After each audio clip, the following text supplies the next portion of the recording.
On y va, on se lance. On se lance. Alors, bonjour tout le monde, bienvenue à notre formation. Aujourd'hui, on va discuter des paliers d'un climat scolaire positif et bienveillant. Moi, je m'appelle Myriam Greenblatt et mon collègue ici, c'est Martin Flintoff. Donc, moi, j'utilise le pronom elle et Martin utilise le pronom il. Euh, on sait que aujourd'hui, là, bien sûr, je n'arrive pas à changer la diapo. Je n'ai plus le contrôle, Martin. OK, je viens de te le redonner. OK. Utilise les flèches. Moi, ça avait marché l'autre fois en utilisant les flèches, peut-être. Ah, Qu'est-ce voilà. que je fais? Ah, OK. Ah, Désolé tout le monde. On voulait commencer par faire une reconnaissance du territoire. On considère ça super important. Parce qu'on est dispersés, on vient tous de différents endroits, on a choisi de prendre la reconnaissance de notre conseil scolaire. Les deux, on travaille pour le conseil scolaire Viamonde. Et de prendre une version générale qui ne mentionne pas de traités spécifiques, mais on vous invite à penser aux traités et aux peuples qui sont spécifiques à vos régions pendant que je lis la reconnaissance du territoire. Donc, nous reconnaissons les nombreux membres des peuples des Premières Nations, Métis et Inuits, dont les pas foulent le territoire sous nos pieds depuis plus de 40 000 ans. Nous reconnaissons ces terres en guise d'acte de réconciliation et pour exprimer notre gratitude envers ceux dont le territoire est l'endroit où nous résidons ou que nous visitons. Alors, juste pour débuter, il y a vraiment un délai quand j'essaie de changer la diapo. OK. Ben, je vais pas Oui. cliquer dessus pour pas que ça change deux fois. OK, ben, j'ai juste changé. Oui, c'est Mais dessus. je vais te laisser faire ça pour moi. Désolée, Martin, Oui, mais ça va, je suis capable. OK. Donc, juste pour se présenter, comme j'ai dit, je m'appelle Myriam. Je travaille pour le conseil scolaire Viamonde et j'ai surtout enseigné dans les paliers intermédiaires et secondaires, de là vient mon expérience en enseignement. Les dernières quelques années, j'ai été en poste de conseillère pédagogique au conseil Viamonde pour ce qu'on appelle le dossier des écoles sécuritaires et bienveillantes, c'est-à-dire tout ce qui a trait à avoir un climat positif, inclusif, sécuritaire, qui respecte la diversité dans nos écoles. J'ai beaucoup travaillé avec des enseignants, des directions, des élèves et développer des ressources dans ce domaine. Donc voilà pourquoi on offre une formation dans ce domaine et je vais passer la parole à Martin. Salut tout le monde, je m'appelle Martin Flintoff. J'enseigne à l'élémentaire. J'ai enseigné primaire, moyen. J'ai fait une sixième cette année, puis je vais avoir une belle grosse 5-6 dans 2 semaines. Mais avec Myriam, j'ai aussi travaillé pour l'équipe des écoles sécuritaires et bienveillantes où j'ai accompagné les enseignants dans les différents sujets qu'on va voir aujourd'hui. Voilà. OK. Alors, tout d'abord, on aimerait vous demander de faire les présences. J'aimerais vous faire remarquer, en haut à droite, vous allez remarquer une boîte qui s'appelle Lien web. Tous les liens qu'on va utiliser aujourd'hui sont déjà là, donc ça devrait être assez facile de trouver quand on en a besoin. Mais je vais tout de suite vous envoyer à notre page de présence. Donc, celle-ci devrait s'ouvrir pour vous. Je vous demande juste de mettre votre nom et votre courriel, comme ça le CFORP peut avoir des traces de ce qui se passe. Donc, merci de remplir la feuille de présence. Pendant que vous êtes en train de faire ça, je vais passer à notre objectif pour la journée, pour cet après-midi. Alors, notre objectif, Martin, si tu peux changer la diapo. Oui, attendrai une petite minute parce que même moi, c'est encore en train d'ouvrir très lentement la page de Google. Donc, Ah, OK. laissez le temps. Ouais, je pense qu'il va falloir être patient quand on ouvre les documents parce que chacun de nos ordis vont fonctionner à des vitesses bien différentes. Euh, OK. Plusieurs personnes ont déjà entré, c'est super. Ah ouais, ouais, c'est bon. Peut-être que Ouais, c'est je juste vois mon les gens, je ordinateur vois qui est les noms. extrêmement lent. OK. J'ai rien. Euh, OK, alors oui, j'y vais. Merci. OK. Alors, notre objectif pour aujourd'hui, c'est tout simplement d'explorer les stratégies à mettre en place en début d'année pour créer un milieu qui appuie tous nos élèves. C'est sûr qu'il y a beaucoup de différents éléments, C'est sûr qu'on ne peut pas discuter de tout, mais on va essayer de vraiment parler de ce que nous, on considère les piliers, les 3 gros morceaux importants à mettre en place pour que les élèves se sentent bien dans nos classes. Et on va se concentrer sur le début de l'année. Encore une fois, on vit tous des situations différentes cette année. On est encore beaucoup dans l'incertitude, alors on ne pourra peut-être pas répondre à toutes les questions pour tous les scénarios spécifiques qu'on va chacun vivre dans nos conseils scolaires et nos paliers différents, mais on va faire ce qu'on peut pour quand même donner des stratégies qui sont adaptables pour tout le monde. Et j'aimerais aussi prendre ce moment pour dire qu'on aimerait beaucoup, beaucoup entendre de vous pendant notre formation cet après-midi. On a planifié des activités, des moments de discussion, des questions de grands groupes et on veut vraiment savoir qu'est-ce que vous avez à dire et quelles ont été vos expériences avec les sujets qu'on va amener. Donc, n'hésitez pas à participer, ça va vraiment amener la richesse de notre conversation. Donc, pour ce faire, vous pouvez y aller justement dans la boîte de clavardage que les gens utilisent présentement. Donc, puis si jamais vous avez des problèmes techniques ou il y a quelque chose qui fonctionne pas, n'hésitez pas. Aussi, si vous regardez en haut de votre page Connect, à côté il y a un petit monsieur qui lève la main, une petite personne, je devrais dire, et puis si vous cliquez sur la petite flèche, ça vous laisse choisir et faire différentes choses. Donc, si vous voulez parler à voix haute, on vous encourage à lever la main. En fait, je suis en train de devancer la prochaine diapo, je m'excuse. C'est correct.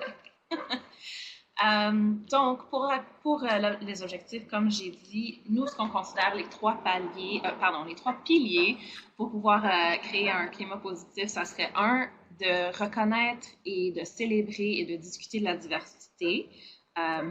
2, d'utiliser ce qu'on appelle les pratiques réparatrices pour créer un sentiment communautaire et vraiment un climat de partage et d'ouverture. Et 3, utiliser l'appui au comportement positif pour bien encadrer les comportements. Donc, c'est ça, quand on dit les 3 piliers, c'est vraiment ces 3 éléments-là. On a aussi mis une petite diapo sur la netiquette pendant notre formation cet après-midi. Donc, justement, on demande aux gens de garder les caméras éteintes tout simplement parce que la bande passante ne peut pas tous nous accommoder, mais il y aura des moments en petits groupes où si vous levez la main et on vous demande de partager, on vous encourage de l'allumer parce que c'est le fun de voir à qui on parle. S'il vous plaît, gardez vos micros éteints, sauf quand vous partagez, juste pour le bruit ambiant. Comme Martin vient de le dire, levez la main si vous voulez levez la main virtuellement avec le petit bouton si vous voulez partager. Quand et si vous participez verbalement, s'il vous plaît, dites votre nom avant de parler, comme ça on peut l'entendre, on peut savoir qui nous parle. Et encore une fois, la boîte de clavardage, si vous avez des questions, des commentaires, n'importe quand, un d'entre nous peut essayer de vous répondre. Je vois que Tammy dit qu'elle n'a pas des options de caméra ni micro.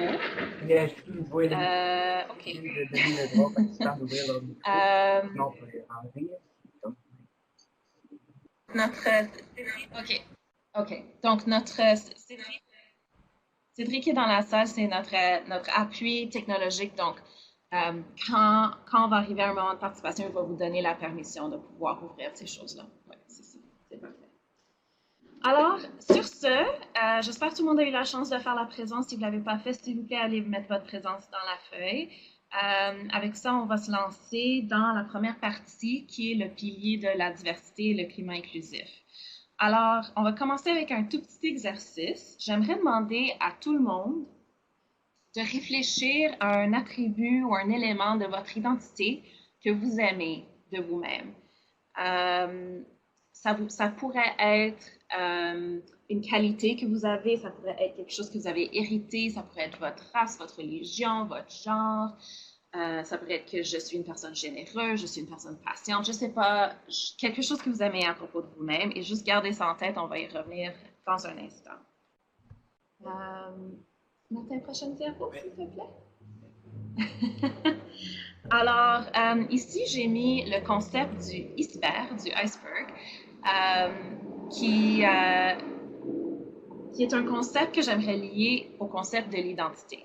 Alors, je vous ai demandé de penser à une qualité que vous avez, que vous appréciez en vous, ou un élément de votre identité que vous appréciez en vous. Et j'adore le fait que vous êtes en train de les écrire, ça me donne un beau sourire, merci.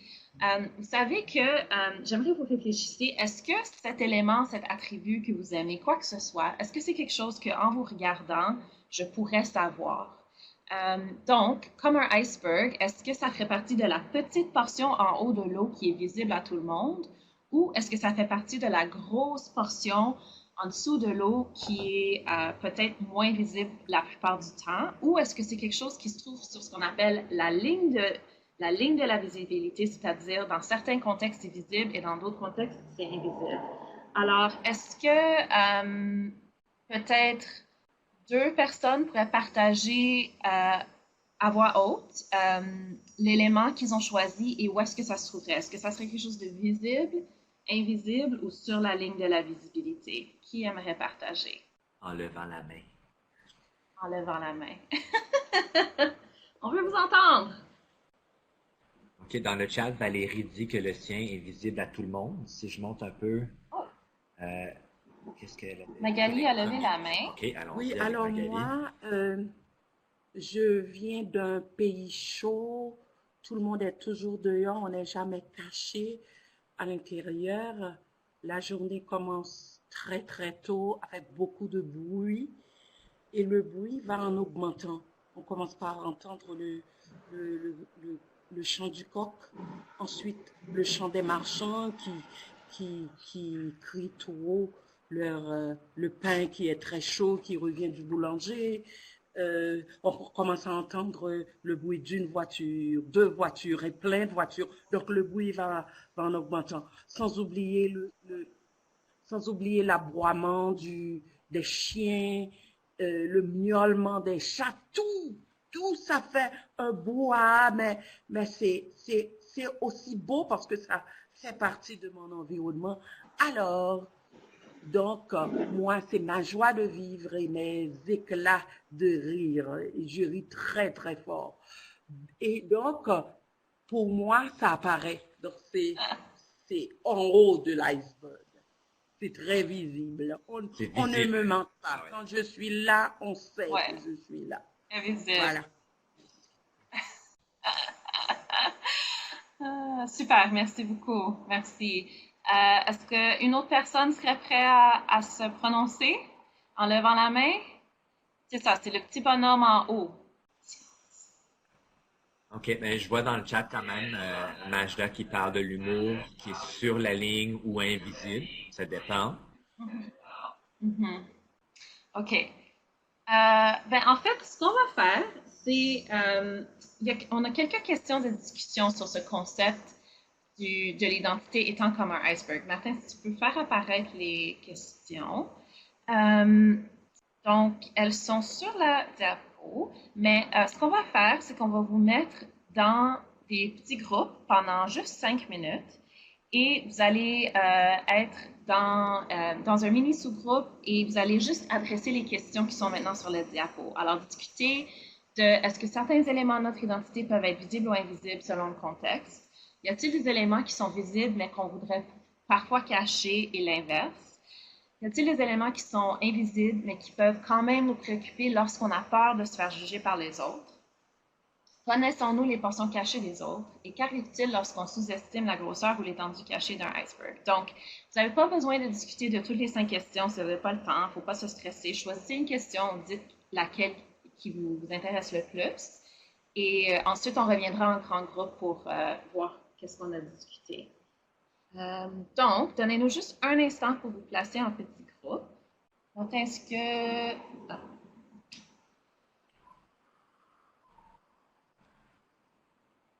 Ça- ok, mais maintenant, comment Ah, c'est beau. comment on y va? Il fallait faire revenir le petit truc présentateur. Ils sont pas dans leur... Ouais, il faut cliquer sur le petit comme ça. C'est toi qui joues avec? Non, je fais rien. C'est correct, je m'en occupe. Ok. OK, donc, les ateliers. Il y a 6 ateliers. On vous place. OK, vous êtes placés. Alors, je vais dire 1, 2, 3, go. Et puis ensuite, vous serez en petits groupes. Il y a 6 groupes. On vous invite soit avec le clavardage ou allumer votre micro et la caméra pour discuter ensemble des questions. Vous allez voir les questions apparaissent dans la petite boîte pour vous. Et moi et Myriam, on va circuler d'un groupe à l'autre pour voir comment que ça se passe. On est prêt? On y va.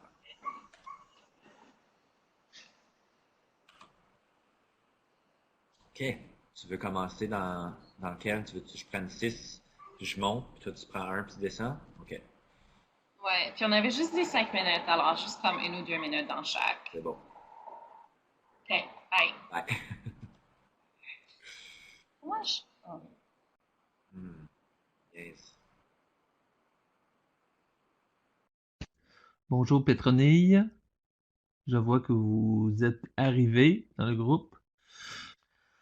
Bonjour Oriana et Pétronille, je vois que vous êtes arrivés dans la réunion principale. Alors, est-ce que vous pouvez me parler? Activez votre micro, une des deux. C'est Louis Oui, Hull qui parle.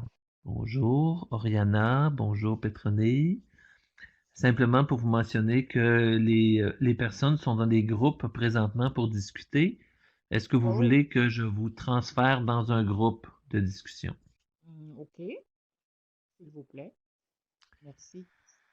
Alors, les deux, je vais vous mettre dans le groupe numéro 5. Voilà.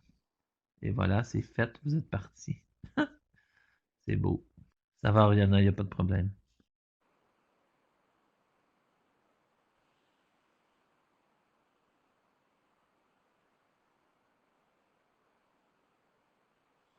Oh, c'est tranquille dans le groupe 4. Ah, il y a des micros qui fonctionnent pas, ça c'est dommage. Oriana, c'est un beau nom. Alors, Martin, tu sais que tu peux envoyer un message à tout le monde pour revenir, hein? Oui, oui. Est-ce D'accord. que... Je sais qu'il y a Caroline qui est revenue dans le grand groupe en ce moment. OK. Donc, Je vais... Caroline nous entend, D'accord. j'imagine. Ah, tu vois, j'essayais pas de revenir dans le grand groupe. En fait, j'allais essayer de retourner dans le groupe 4. D'accord.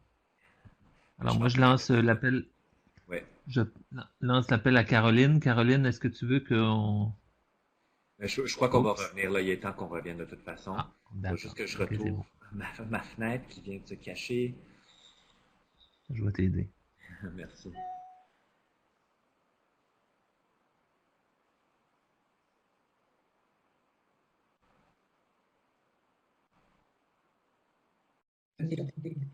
OK.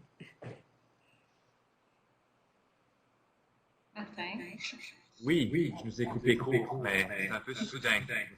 Je Oui, pense que notre train est écoulé. oui, il n'y a pas de OK. problème.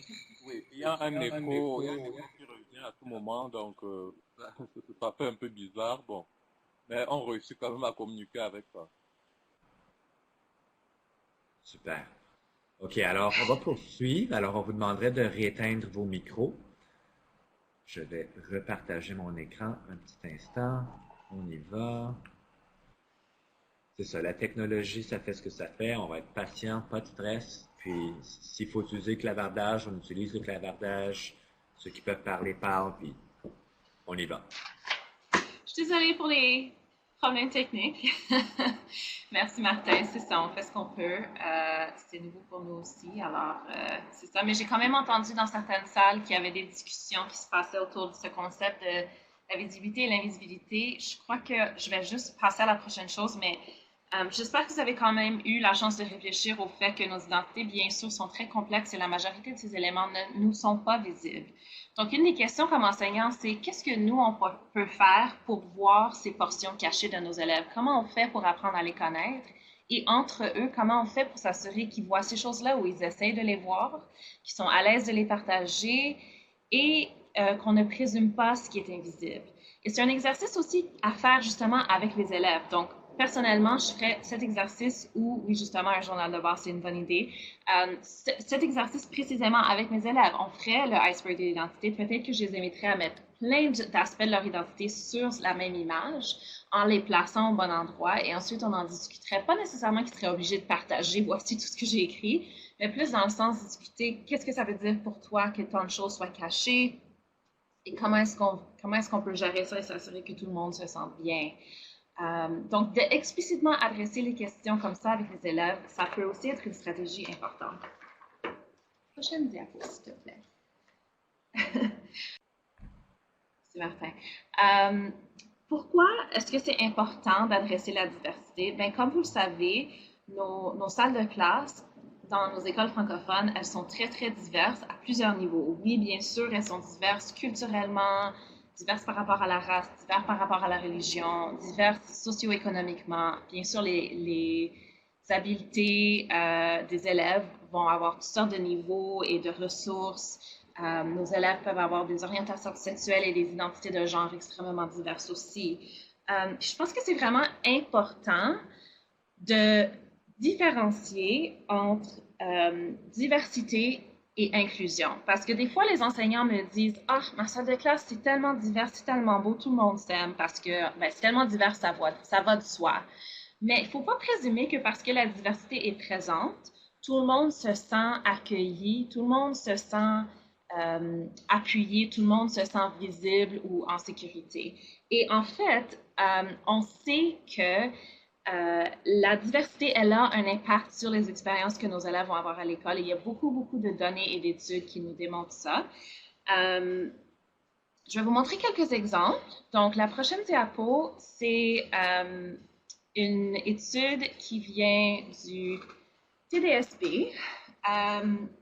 Ils ont fait une analyse de leurs données par rapport à la race, c'est-à-dire ils sont allés voir même des choses comme les taux de suspension. Donc, dans cette diapositive, on voit que parmi les élèves du secondaire, seulement 18% des élèves blancs se sont fait suspendus au moins une fois pendant leur cheminage secondaire, leur chemin, leur secondaire, tandis que 42% des élèves noirs se sont fait suspendre au moins une fois. Alors, ça, c'est pas mal pour moi des chiffres choquants. C'est pas normal. Il faut se poser la question, qu'est-ce qui fait que ça se passe? Qu'est-ce qui fait que nos élèves noirs sont suspendus à des taux disproportionnés de nos autres élèves? Et le TDSB, ils ont des données aussi, par exemple, pour appliquer et théorique, et ça démontre la même chose. Les élèves noirs et certains élèves minoritaires sont plus mis dans les cours appliqués que les cours théoriques. Les élèves blancs sont plus dans les cours théoriques. Malheureusement, il y a seulement 2 conseils scolaires en Ontario qui ont ce genre de données. La plupart n'ont pas des systèmes en place pour avoir une collection de ces données. Donc, je ne peux pas vous donner beaucoup d'autres exemples. Mais il faut quand même se dire, ça ne se peut pas que ce soit juste eux, puis le reste, magiquement, on n'a pas ces problèmes-là. Il faut qu'on se questionne nous aussi. La prochaine diapositive nous montre un autre exemple. C'est un petit peu plus complexe, mais je vais essayer de l'expliquer simplement. Ils ont fait cette étude, ils ont fait une analyse, encore une fois au TDSB, ils ont comparé les résultats de l'OQRE d'un côté avec quel achat acheté les élèves avaient sur le bulletin. Alors, la ligne que j'ai surlignée, la dernière ligne, c'est des élèves de 6e année qui ont tous eu entre 4 et 4,9 sur l'OQRE pour l'écriture en 6e année. Donc, ce sont parmi... A+. A+, c'est ça, exactement.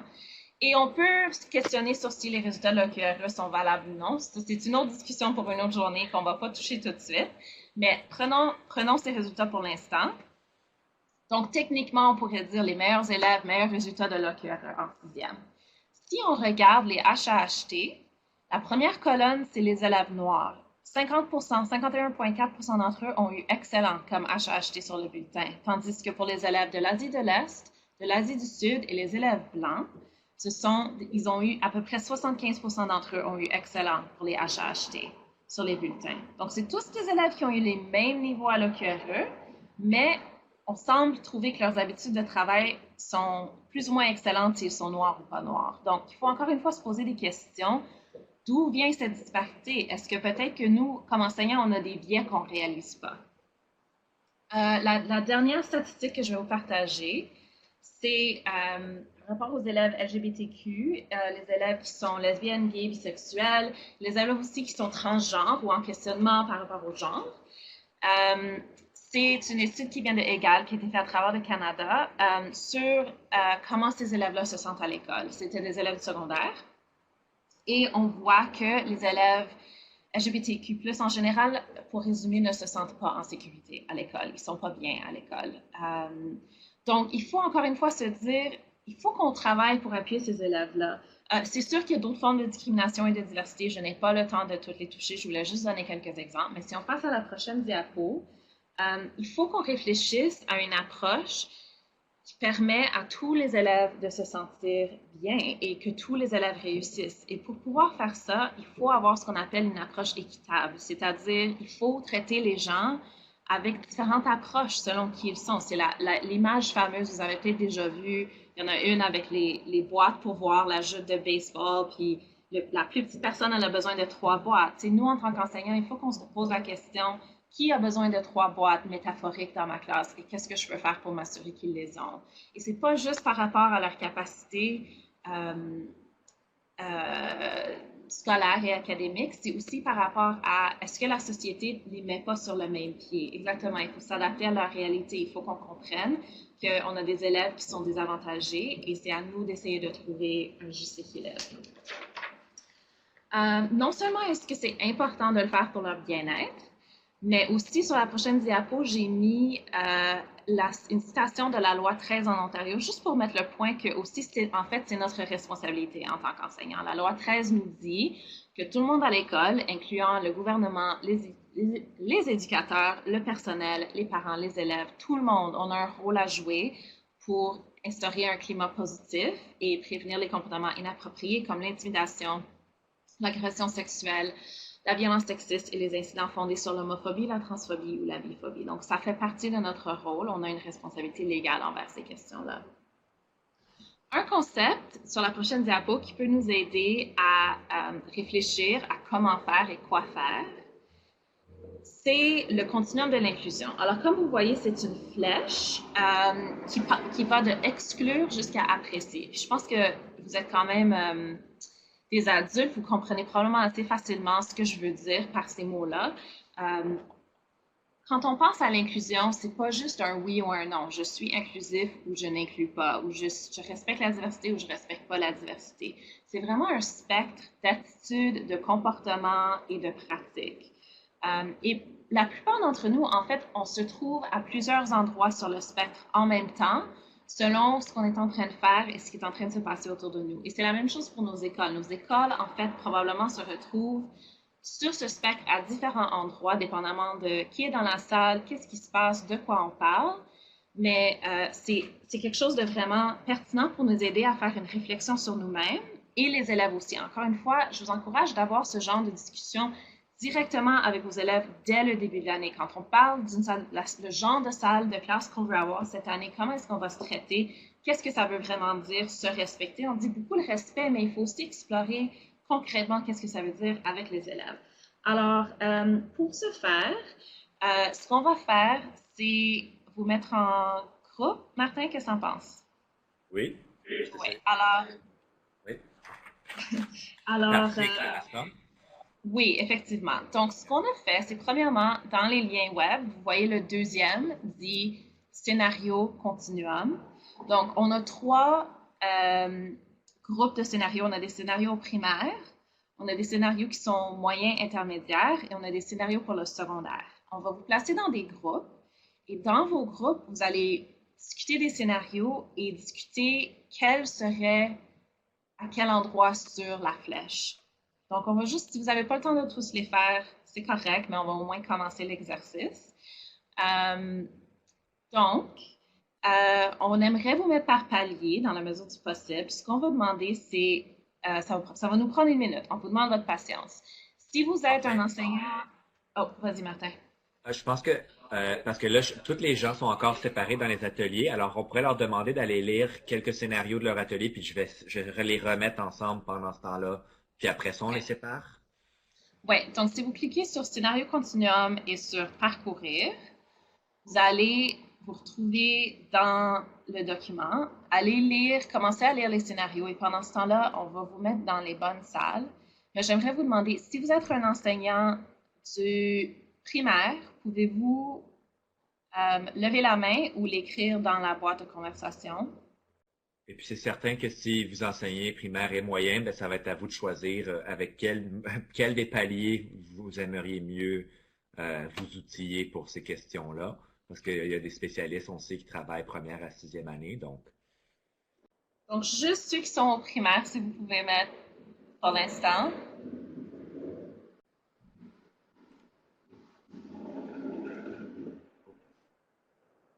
Puis, Myriam, est-ce que tu veux qu'ils lisent tous les scénarios Tous les scénarios pour leur palier. pour leur palier? OK. Mhm. Ouais, Je suis primaire ou rendu à préparatoire. groupe 4. Ça s'en vient. J'essaie de t'aider, mais mon ordi ne veut pas me laisser. Euh, On va y arriver. Donc, juste pour répéter ce que Myriam a dit, en attendant qu'on s'installe dans les salles, allez lire les scénarios qui se correspondent au palier avec lequel vous travaillez le plus. Puis pendant ce temps, on va arrêter de parler pour que vous puissiez vous concentrer un petit peu.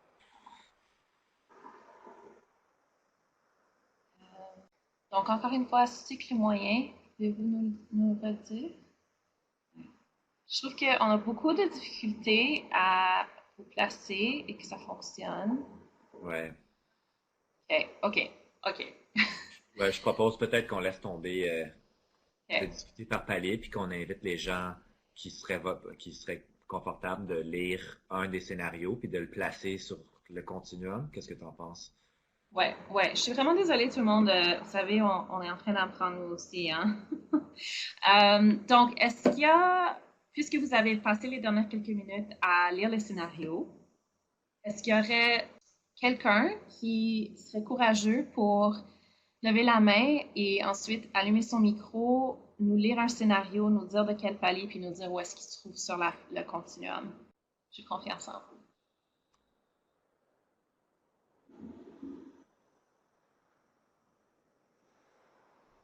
OK. Je pense que Rose-Laure est exclue à l'intermédiaire. Oui, effectivement. Donc, Rose-Laure, c'est l'élève qui... les autres ne veulent pas être dans un groupe avec elle parce qu'elle a un accent. Définitivement, c'est de l'exclusion explicite. Nébi, as-tu la main levée? Nébi, aimerais-tu te lancer? On voit plusieurs mains levées, oui. Ouais. Vas-y. Mis Hugues dans exclure. Ouais. Ouais, Absolument. merci, Merci, Nébi. Nébi. Est-ce que la prochaine personne pourrait lire que tout le monde n'a pas les mêmes scénarios? Donc, lire rapidement leur scénario qu'on pourra. Ok, Pour que tout le le monde soit sur la même page. scénario du primaire. Et D. Hugues est très costaud et ne court pas vite.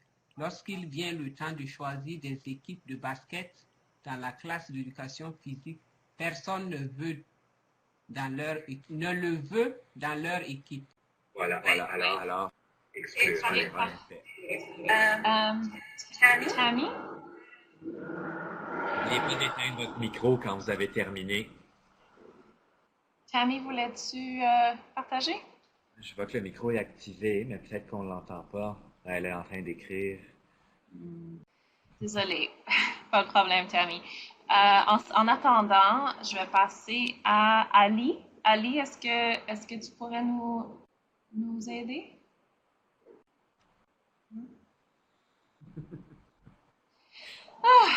La technologie, quel plaisir. Bon, OK. Michel? Ou Marie-Michel, Oui. pardon? Oui, Marie-Michel, Oui.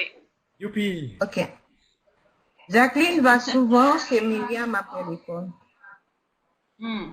Les parents de Myriam sont des immigrants. Et Jacqueline aime bien écouter la mère de Myriam raconter des histoires à propos de leur pays d'origine. Elle aime beaucoup la nourriture que prépare la maman de Myriam, qui est nouvelle pour elle. Alors, je crois que c'est dans accepter et apprécier que je Oui, mettrai ce scénario B.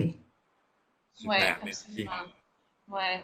Donc, le concept des scénarios, c'est juste de nous aider à un peu plus expliciter, surtout ceux qui sont plus subtils. Parce que vous savez, exclure versus apprécier, c'est pas mal clair la différence. Mais permettre versus accepter, c'est un peu plus, subtil. Qu'est-ce que ça voudrait dire? Je pense que pour moi, accepter veut dire j'accepte les différences. Je vais peut-être pas aller chercher les différences, mais j'accepte les différences. Tandis que permettre, je les aime toujours pas, les différences. Je veux juste pas qu'elles soient dans mon chemin. Tu sais, c'est subtil, mais c'est quand même différent. Puis ce que je vous suggérais encore une fois, c'est un exemple d'un exercice que vous pouvez faire en début d'année, peut-être pas journée 1, mais semaine 1, semaine 2, avec vos élèves. Prenez des scénarios comme ceux qu'on vous a partagés et discutez avec eux qu'est-ce que chaque mot veut dire et vraiment élaborer une définition claire de ce continuum de l'inclusion. Et ça peut être un référentiel que vous utilisez pendant l'année avec vos élèves pour réfléchir comment est-ce que je peux avoir une salle de classe qui est vraiment inclusive. On ne peut pas obliger tous les élèves à apprécier toutes les différences, mais on peut quand même les aider à avoir une réflexion plus approfondie,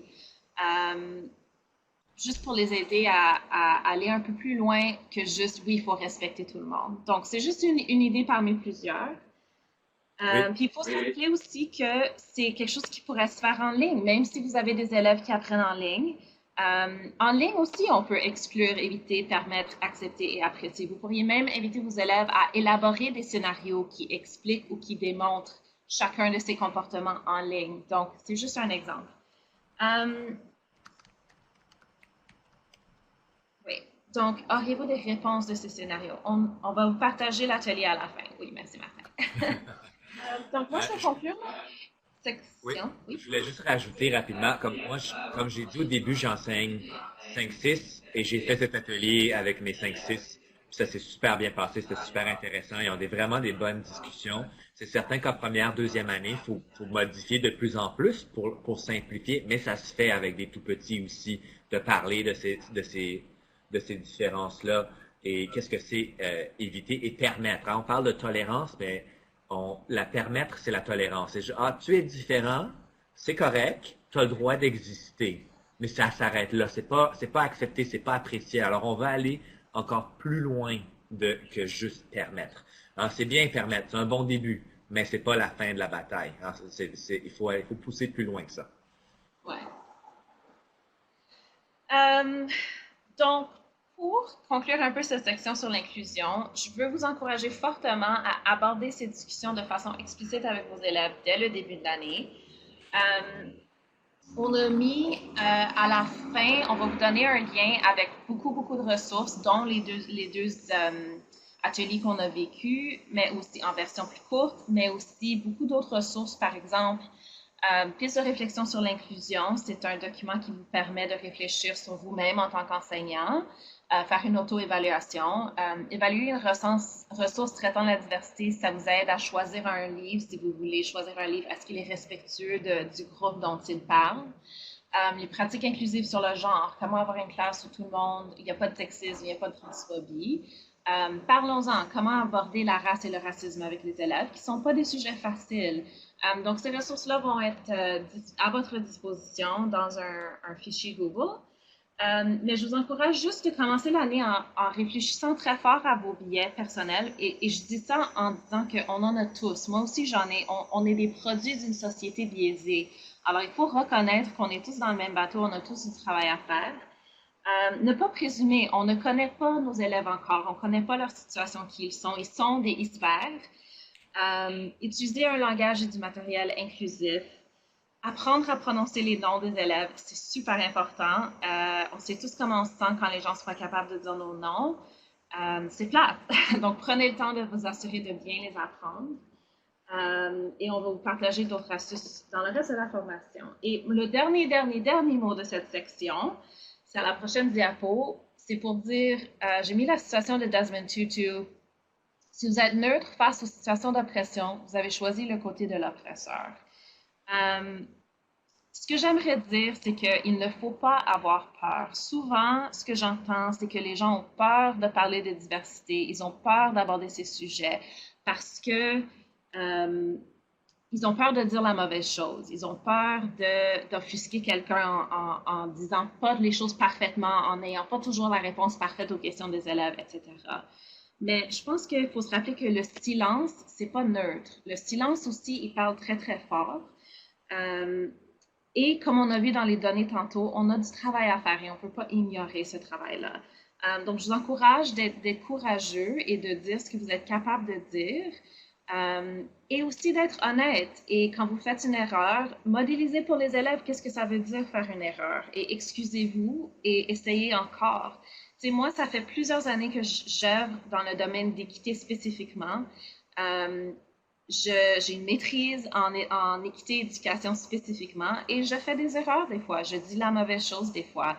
Je suis toujours en train d'apprendre moi aussi. On est tous en train d'apprendre. Alors, l'important, c'est d'essayer, de s'informer et quand on a fait une erreur, d'être assez humble pour dire j'ai des choses à apprendre, je m'excuse et d'avancer. Donc, voilà mon petit discours de fin. Est-ce qu'il y a des questions avant qu'on passe à la prochaine section? Pendant que les gens réfléchissent à leurs questions, j'ajouterais à ce que Myriam a dit que c'est correct de pas savoir et de dire je sais pas à nos élèves quand ils posent des questions sur des sujets d'équité et d'inclusion par rapport à la race, par rapport à la religion, par rapport à la diversité LGBTQ. Vous avez le droit de pas le savoir et de dire ça à vos élèves, mais après ça de dire je vais vous revenir, je veux bien parler, je vais faire mes recherches, on s'en reparle. Ouais. C'est vrai qu'il y a Merci. un écho de rien. Il y a Je pense un qu'il y a des micros d'allumés, Hmm. mais je Si sais vous pas comment pouvez, faire pour tout éteindre les micros des participants, comme qu'on fait sur Teams. Je suis Nick, est-ce que tu peux nous aider?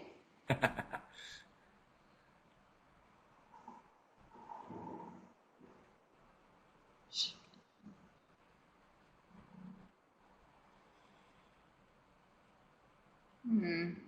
Cédric. OK. Louis dit qu'il va le faire pour nous. Éteindre les OK. micros. Faut juste, Martin, Myriam, réactiver vos micros, puis ça va être correct. Merci. Ah, Bonne idée, oui. Voilà.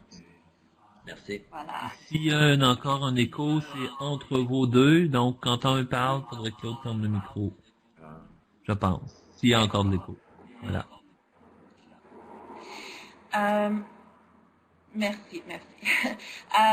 Charles dit, souvent les affiches dans l'aménagement de la classe, le choix de livres peuvent être très plus fort que la parole. Oui, absolument. Est-ce qu'on a choisi des livres qui représentent la diversité de nos groupes? Est-ce qu'on a des images qui représentent la diversité de nos groupes? C'est super important.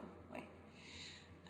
OK. Sur ce, je passe la parole à Martin. Et si vous mettez... Oui.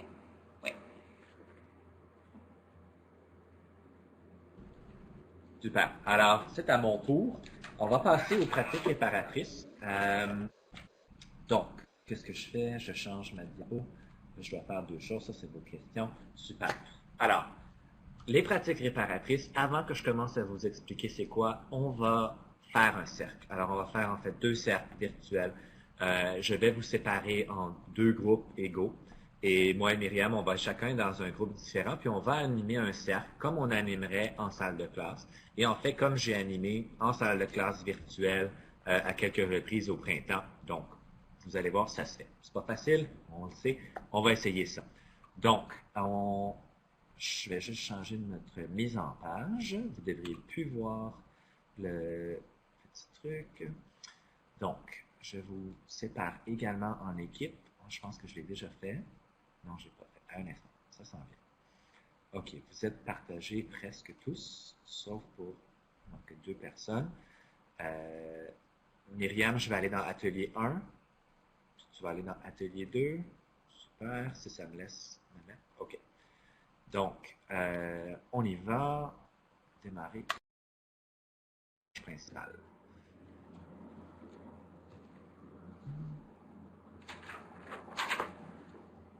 Bon, on est encore tous là. Je dois repartager. Alors, merci beaucoup pour votre participation dans les cercles. C'était vraiment bien. Évidemment, c'est moins facile dans le virtuel, mais comme vous venez de voir, ça se fait. Et le plus qu'on est à l'aise avec un outil technologique, encore plus facile ça devient. Donc, allons-y avec les pratiques réparatrices. Qu'est-ce que c'est? Donc, dans la prochaine section, je vais vous parler justement, c'est quoi l'approche réparatrice? L'outil que vous venez de vivre rapidement, un peu hors contexte, ça s'inscrit dans quoi? Les cercles réparateurs, ça fonctionne comment exactement? Qu'est-ce que c'est que, à quoi ça peut nous servir? Et les interventions réparatrices, ça se peut qu'on soit en train de manquer un peu de temps, ça se peut que ce morceau-là, on y aille rapidement ou on le coupe, on verra.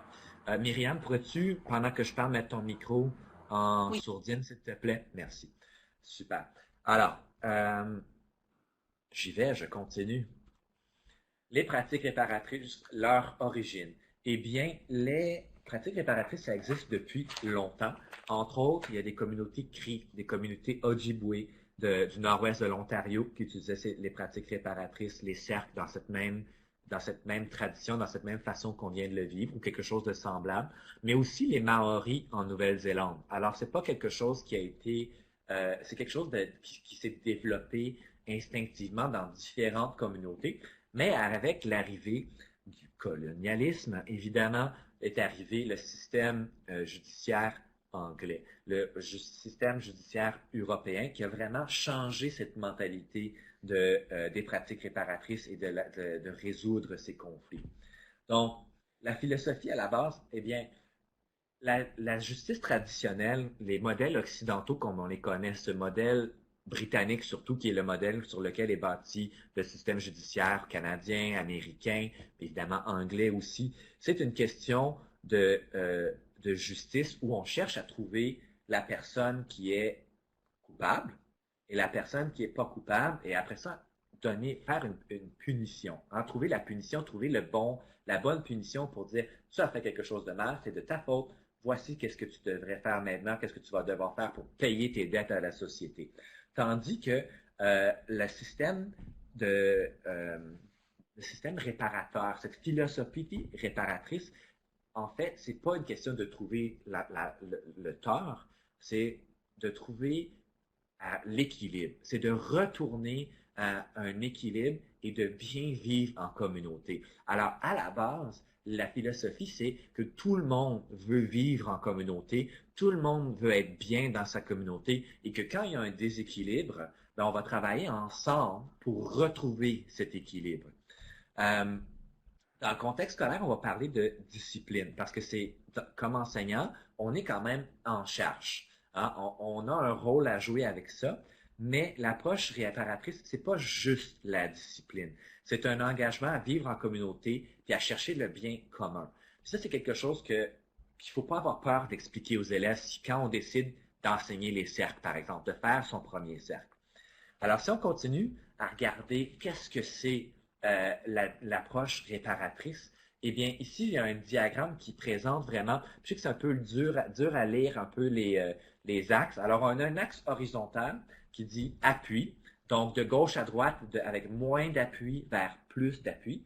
Puis l'axe vertical qui parle de contrôle. Alors, quand on a moins de contrôle, jusqu'à quand on a énormément de contrôle, OK, ou plus de contrôle. Alors, l'appui, c'est de l'encouragement, c'est fournir des outils, donner des stratégies, des réponses. Le contrôle, c'est imposer des règles, imposer des limites, avoir une discipline. Donc, je vous demanderais de lire, de regarder un peu, voir dans notre diagramme, quand on a 0 appui et 0 discipline, 0 contrôle, qu'est-ce que ça nous donne? Versus appui, contrôle ou les deux. Alors, je vous donne une minute pour le regarder, y réfléchir. S'il y en a qui voudraient partager leur réflexion à voix haute, vous pouvez lever la main. S'il y en a d'autres qui voudraient parler dans la boîte de clavardage, quelle est votre interprétation de...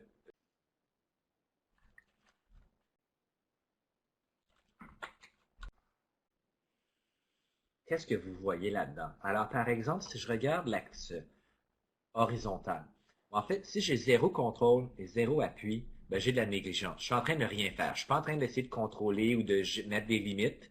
Je suis pas en train d'aider l'élève en lui donnant des stratégies. C'est vraiment, je fais rien. Puis ça, on est tous d'accord que ça fonctionne pas. C'est pas comme ça qu'on va avoir une communauté scolaire sécuritaire et positive. Quand on fait juste imposer des limites, on est rendu dans le punitif. C'est là qu'on n'est pas en train de forcément d'aider l'élève. On est en train de lui dire, tu as fait ça, voici ce qui t'arrive.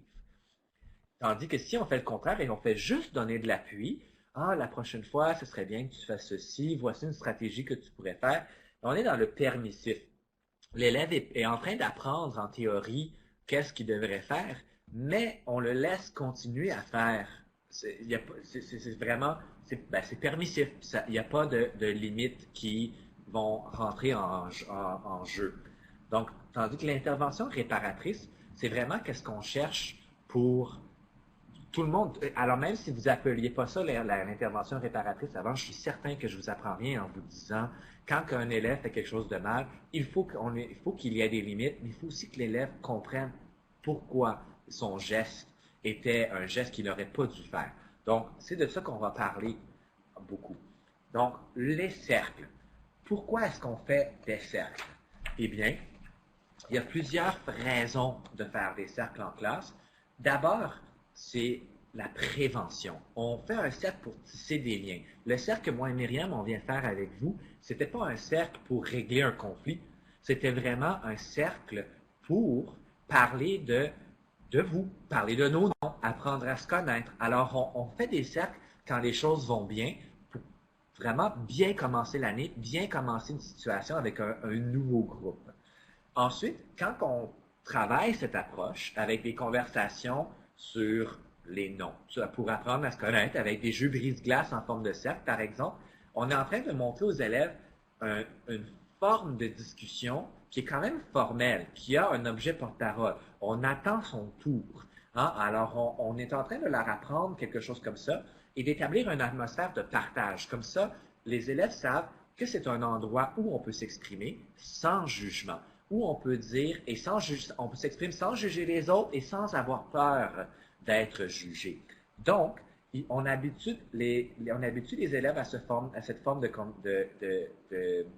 de discussion. Comme ça, quand un problème va survenir, ils sont prêts. Ils savent comment parler calmement, sans jugement, pour pouvoir aller commencer à résoudre un problème, un conflit. Donc, ça, c'est le but, c'est qu'est-ce qu'on veut en retirer? Ça, on en parle avec les élèves. On veut avoir quelque chose, on veut un outil dans notre classe qui va nous permettre de bien régler les choses, de bien apprendre à se connaître, mais juste d'être bien. Juste d'être bien dans notre classe, de savoir qu'on est tous égaux. La structure d'un cercle. Est-ce que quelqu'un voudrait, soit dans le chat ou en levant la main et en discutant avec nous, est-ce que quelqu'un serait prêt à me décrire c'était quoi la structure du cercle que vous venez de vivre avec nous? Parce que moi et Myriam, on a suivi la même structure. Alors, quel est le début, le milieu et la fin d'un cercle, par exemple? Donc, soit dans la boîte de clavardage, soit en levant la main, j'aimerais vous entendre. Qu'est-ce que vous avez remarqué de la structure qu'on a préconisée aujourd'hui?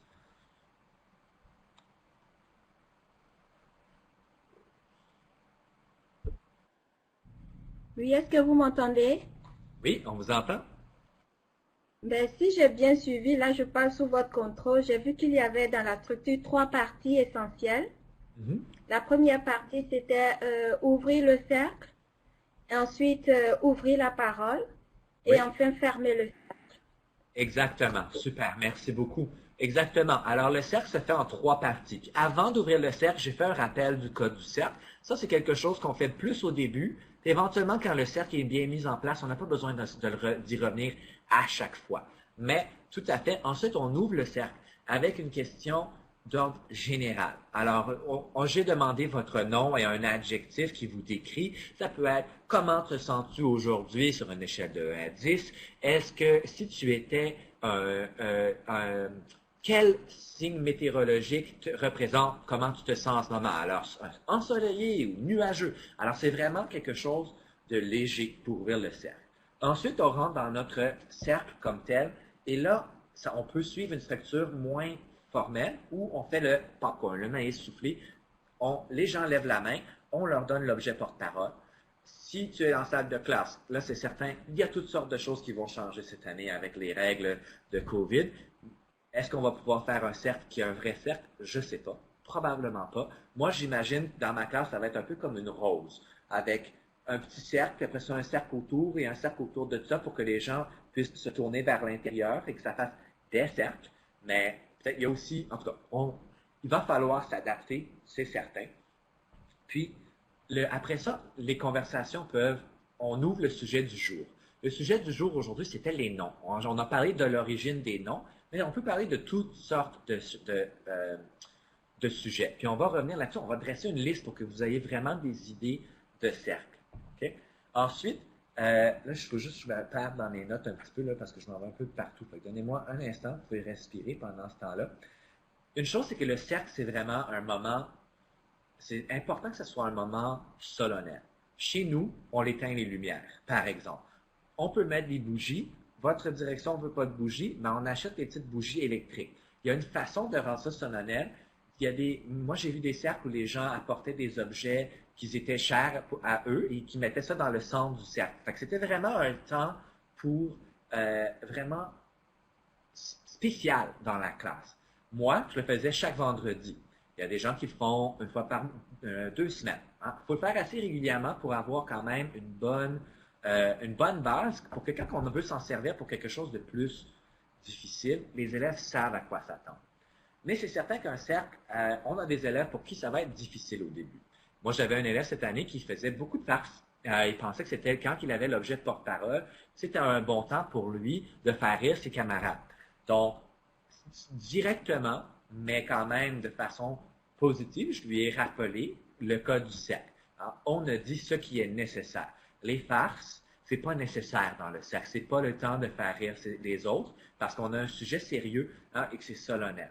Et ça se peut qu'il y ait quelqu'un qui ait besoin de sortir du cercle. Moi, j'ai déjà eu à sortir un élève du cercle, mais je lui ai pas dit qu'il pouvait aller lire au tapis parce que c'est pas un bon modèle. Les élèves qui veulent aller lire vont maintenant pouvoir aller lire au lieu de participer au cercle. Donc, ça se gère. Des fois, le cercle va mal. C'est la première fois où c'est un groupe turbulent puis vous êtes en train d'instaurer votre discipline. Arrêtez le cercle. Ça, c'est tout à fait correct d'arrêter un cercle et puis revenir plus tard. OK, le cercle ne fonctionne pas. On va réessayer cet après-midi. On va réessayer demain. On va réessayer lundi. Mais on va réessayer. C'est définitivement arrivé dans ma classe où je dis, OK, c'est le temps d'aller doucement, calmement. Vous allez vous placer dans le cercle. Moi, je vais vers les lumières, je les éteins. Et c'est le bordel. Eh bien, tout le monde retourne à sa place et on recommence. Donc, il ne faut pas avoir peur de vraiment exiger que ce soit un moment solennel, le cercle. OK? Fréquence, j'en ai parlé. Je veux juste m'assurer que je n'oublie rien. Je l'ai dit un peu dans mon cercle tantôt, mais toute participation est volontaire. Moi, j'exige que tous mes élèves viennent s'asseoir dans le cercle. Mais quand ils ont l'objet porte-parole, même pour le check-in, le check-out, l'ouverture et la fermeture du cercle, tu n'as pas besoin de parler. Tu n'as pas besoin de partager. Il y a des élèves que ça va prendre du temps avant qu'ils partagent. Il y en a qui vont partager juste sur certains sujets. Mais c'est correct. Il faut leur permettre ils se sentent peut-être pas en sécurité pour le faire. Et c'est à force de voir que le cercle est un endroit sécuritaire qu'ils vont se sentir en sécurité. Alors, 2 cercles que je vous encourage à faire pour la rentrée, c'est des cercles que j'ai fait l'année passée. Et ça va aller en lien avec notre prochain domaine qui est l'appui au comportement positif. Puis là, je me rends compte qu'il faut que j'aille un petit peu plus vite, sinon on va manquer de temps. On y va. Donc, premier cercle, les valeurs de la classe. Puis je pense que ça peut se faire de façon modifiée, peu importe l'année que tu enseignes. Mais en cercle, quelles sont les valeurs que tu connais? Qu'est-ce que c'est une valeur? C'est certain qu'il faut amener les élèves à se rappeler c'est quoi une valeur, quelles sont les valeurs que vous connaissez. Et puis, des fois, les écoles, si votre école a un gros système d'appui au comportement positif, peut-être qu'il y a déjà des valeurs centrales à votre école ou à votre salle de classe. Moi, je vous encourage à choisir les valeurs à chaque année. Alors, en cercle, quelles sont les valeurs importantes pour vous? On dresse une liste. Dans ces valeurs-là, quelles sont les valeurs que vous pensez sont importantes pour la salle de classe? Ensuite, on en choisit 2 ou 3. Moi, l'année passée, ils avaient choisi respect, inclusion et gentillesse. L'année d'avant, c'était respect, gentillesse et je ne me rappelle plus. Vous allez voir que respect, ça revient tout le temps. C'est correct parce qu'on veut que ce soit une de nos valeurs de salle de classe. Donc, ça marche absolument. Après ça, ce que j'ai demandé à mes élèves, j'ai compté les lettres. J'ai donné une page 8,5 par 11 à chacun de mes élèves. Toi, tu dessines 7 lettres. Et puis après ça, on fait un beau collage de nos valeurs. Elles étaient affichées dans ma classe toute l'année, mes valeurs. Comme ça, je pouvais toujours m'y référer. Puis on va y revenir tantôt aussi aux valeurs. Puis le lendemain, ou un autre jour, encore une fois dans la première semaine, c'est ces valeurs qu'on vient de choisir. À quoi ça va ressembler dans notre classe? Donc, mes comportements que je veux voir. Vous dites que le respect, c'est important pour vous, mais à quoi ça ressemble le respect? Alors, on a un autre cercle en popcorn. On l'ouvre avec quel animal imaginaire voudrais-tu être ou quelle est ta nourriture préférée? Alors, c'est toutes les questions de cercle, d'ouverture ou de fermeture de cercle qui peuvent être légères. Puis après ça, on rentre dans notre jus pour notre classe. Donc, alors, le respect, ça ressemble à quoi? Eh bien, je frappe pas les autres. OK? Bon. Alors, je respecte l'espace personnel des autres, le corps des autres. Donc, on utilise le cercle justement pour dresser cette liste. ça veut dire que j'ai mon chevalet à côté de moi ou un bloc-notes ou peu importe pour que les élèves puissent voir. C'est certain, encore une fois, avec COVID, ça va être un peu différent. Sinon, autour moi, j'appelais le foyer, mon écran, parce que j'utilisais l'aménagement flexible, mais mon TBI, c'était le foyer, puis on avait le feu de camp, comme j'ai vu dans la conversation, c'était notre foyer. On venait s'asseoir autour du foyer pour discuter. Donc, il y a toutes sortes de façons de s'organiser pour ça. Alors, ça, c'est mes suggestions. C'est les cercles que je vais faire et que j'ai fait l'année dernière qui ont vraiment mis une bonne base en place. Mais quel autre sujet est-ce que vous pourriez voir comme discussion dans la classe? Et alors, en d'autres mots, c'est quoi des situations fréquentes que vous voyez dans l'école, dans votre classe, dans la récréation avec vos élèves, qui reviennent à chaque année et que vous aimeriez en parler avant que ça se produise, faire de la prévention? Je vais vous donner un exemple. Être bon gagnant et bon perdant. Enseigner au moyen, c'est beaucoup de sport avec certains de mes élèves, beaucoup de mauvais perdants de bataille. Donc, ça serait un bon sujet à faire pour moi. Avoir une discussion, qu'est-ce que c'est un bon gagnant? Qu'est-ce que c'est un bon perdant? Qu'est-ce qui arrive quand tu es frustré? Alors, avoir ces discussions avec les élèves avant. Donc, ce que je vais faire, c'est que je vais ouvrir le document. C'est un document, un Google Doc. Et je vais vous inviter à aller mettre des sujets, puis vous allez avoir accès à ça après. Donc, dressez une liste de sujets qui vous pensez seraient des bons sujets pour un cercle cette année avec vos élèves. Puis, tenant compte encore plus de quelles sont nos circonstances en ce moment à l'école. Alors, un cercle sur l'espace personnel et la distanciation physique. C'est tous des sujets qui peuvent être discutés dans cet endroit où on préconise la voix des élèves, la sécurité des élèves, permettre de poser des questions. Donc, j'ai ouvert le document pour vous.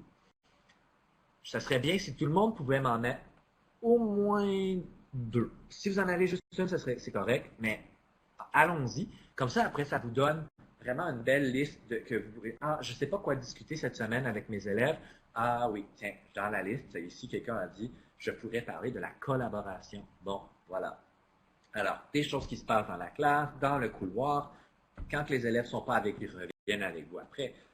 Pardon, la récréation, toutes des choses qui pourraient figurer dans un cercle. Moi, je ne sais pas, vos ordi sont probablement plus rapides que les miens. La fenêtre n'est même pas ouverte encore. OK, j'ai le respect, la violence. OK, super. Continuez, j'aime ça. C'est encore pas ouvert complètement, mais ça s'en vient. OK. Beaucoup de choses oui, dans si le doc. Tu veux porter oui, faire quelques commentaires, vas-y, parce que moi, j'en vois juste 3 en ce moment. Il y a jouer à tour de rôle, ça c'est super bon à l'élémentaire. Partager, se mêler de ses affaires. Puis partager, ça va être particulièrement complexe cette année. Qu'est-ce que ça veut dire partager dans le contexte COVID? L'anxiété, je crois qu'adresser la santé mentale, c'est super important, merci. L'intimidation, soutenir les amis en difficulté. J'aime ça. Comment est-ce qu'on peut aider nos amis qui vivent des moments difficiles? Le bien-être, écouter ses pairs et lever la main pour parler. Mentalité de croissance positive. Il y en a tellement, oh mon Dieu. L'ignorance, c'est intéressant. Collaboration, l'entraide, respecter les opinions des autres, parler hors de son tour ou monopoliser la conversation. Oui, ça peut aussi devenir un endroit où on adresse des problématiques 100%. Qui se manifestent dans nos classes. On veut commencer plus à un endroit de partage ludique, mais c'est sûr que ça peut devenir un endroit pour gérer des situations ou des problématiques. Le travail d'équipe, porte-parole, intéressant, responsabilité, distanciation physique, savoir attendre son tour, savoir écouter. Je vais arrêter. Mais il y en a plein. Puis j'adore ça. Merci pour toutes vos idées. C'est vraiment le fun. Puis oui, justement, maintenant, exact. On a aussitôt que j'ai entendu se mêler de ces affaires, puis de porte-parole, ça m'a tout de suite fait penser au niveau que j'enseigne. Tu sais, snitches en anglais, on va pas se cacher que nos élèves parlent des fois anglais, n'est-ce pas? Et alors, il a un snitch, il va le dire aux adultes. Alors, c'est quoi la différence entre un porte-panier ou un porte-parole, un porte-panier et quelqu'un qui est en train de divulguer quelque chose d'important pour la sécurité de quelqu'un d'autre? Ça, c'est un cercle vraiment intéressant à faire avec des élèves de probablement plusieurs âges. Je dirais à partir du moyen jusqu'au secondaire, facilement, parce que les élèves, ils commencent à avoir peur de parler parce qu'ils veulent pas que leur père pense X de eux. Alors oui, c'est des super bonnes idées. J'ai Corinne qui dit dans le chat, que penses-tu de demander qu'est-ce que tu sais de COVID? Oui, je pense que j'attendrai quand même, peut-être pas la première semaine. Hein? Ça, c'est parce que c'est un sujet qui peut faire peur encore. Les élèves en savent quelque chose et puis ils savent que il va y avoir des protocoles en place, mais ça se peut que si de rentrer dans les gros détails, j'attendrai que le cercle, que tu connaisses mieux tes élèves, parce que on est encore au bout de l'iceberg hein, quand on est dans la première semaine. Mais j'ai eu un cercle sur COVID le jeudi avant qu'on parte en semaine de relâche, justement, puis mes élèves m'ont demandé est-ce que tu penses que l'école va être annulée? C'est des conversations qu'on a eues. Alors, c'est des sujets que tu peux tout à fait discuter avec eux. Puis, une autre bonne chose, il y a une année où, c'était pas cette année, l'année d'avant, je savais pas de quoi discuter. Et puis, j'ai demandé aux élèves, je leur ai carrément demandé, est-ce qu'il y a un sujet que vous aimeriez aborder? Et puis, ils m'ont dressé une bonne liste. Quelqu'un a parlé des réseaux sociaux. C'est certain que les premières années, ça serait un peu moins pertinent. Mais pour mes élèves, ils avaient beaucoup de choses à dire à propos des réseaux sociaux, beaucoup de questions, des inquiétudes, des expériences qu'ils ont eues. Alors, leur demander, dresser une liste. Et puis aussi, quand les cercles vont très bien, que la routine est vraiment en place, vous pouvez même demander aux élèves de mener le cercle. Parce que l'idée d'être assis en cercle, c'est vraiment de démocratiser. Vous ne devriez pas être debout pendant qu'eux sont assis. Je ne l'ai pas vraiment mentionné tantôt. En virtuel, ça se voit moins, on est tous égaux. Sauf que dans la classe, tout le monde devrait être assis à la même hauteur, au même niveau, parce qu'on veut vraiment que ça soit démocratisé. Et si les cercles vont bien, que tu as un élève ou une élève qui serait prêt à l'essayer, vas-y, c'est à ton tour. Tu vas nous mener notre prochain cercle. OK? Donc, il faut déjà que je passe on va sauter un morceau des pratiques réparatrices, mais on s'attendait un peu à le faire, donc c'est pas si grave. Est-ce qu'il y a des questions par rapport au cercle, par rapport aux pratiques réparatrices? Est-ce qu'il y a des choses, en particulier les cercles, parce que c'est vraiment ça qu'on a travaillé. Je sais que avant que je commence à faire des cercles réparateurs, je faisais le conseil de coopération. J'ai même pris des trucs du conseil de coopération que j'ai ramené dans le cercle, comme la boîte. Quelque chose m'est arrivé cette semaine et j'aimerais en parler. C'était quelqu'un qui n'était pas à l'aise de parler dans le cercle devant tout le monde, d'écrire un petit coupon anonyme et ensuite d'en parler dans le cercle sans nommer nom. Alors, ça me permettait de parler de choses qui se sont passées, que les élèves n'étaient pas à l'aise de dire à haute voix. Aussi, les billets de félicitations, j'incorporais ça dans mon cercle. Alors, on finissait le cercle. J'utilise Classcraft, par exemple. Alors, si quelqu'un a aidé un petit à attacher ses lacets à la récré, quelqu'un d'autre l'a vu, voilà des points dans le Classcraft pour point d'expérience. Alors, je vois Ali qui a levé la main. Oui, Ali, est-ce que tu aimerais partager?